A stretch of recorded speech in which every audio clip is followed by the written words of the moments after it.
Workout resumed. నుండి సుమతి రాజారెడ్డి.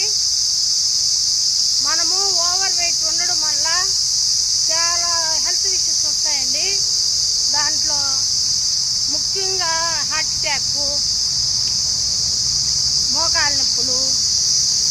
మన wait మోకాళ్ళ మీద పడడం వల్ల మనకు మోకాళ్ళ నొప్పులు వస్తాయి.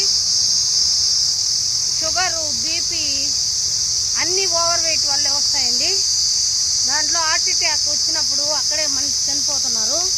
ఈ హార్ట్ అటాక్ గురించి మనం లైఫ్ స్టైల్ మార్చుకొని మన ఫుడ్, మన ఎక్సర్సైజు, మన వాకింగ్ చేయడం వల్ల మనకు ఆరోగ్యం బాగుంటుంది. మాకు న్యూట్రిషన్లో బెస్ట్ ప్రోడక్టు నైట్ వర్క్స్. ఈ నైట్ వర్క్స్ తీసుకోవడం వల్ల ఆక్సిజన్ లెవెల్స్ పెంచుతుంది. నిద్ర లేని వాళ్ళకి గురక, ఆయాసము, హార్ట్కి, కిడ్నీకి అన్నిటికీ ఉపయోగపడుతుంది. మేము బెస్ట్గా తీసుకొని హెల్తీగా హ్యాపీగా ఉన్నాము. మీరు హెల్తీగా హ్యాపీగా ఉండాలి. దీనికి అవార్డు వచ్చింది. డాక్టర్ లూయర్ సిగ్నారో కనిపెట్టాడు. దీనికి అవార్డు కూడా వచ్చింది. బెస్ట్గా తీసుకోవచ్చు. హెల్తీగా ఉండాలని కోరుకుంటున్నాను అందరూ. Thank you friends. లైక్ చేయండి, షేర్ చేయండి, కామెంట్ చేయండి, కాంటాక్ట్ చేయండి 93093308. Thank you friends.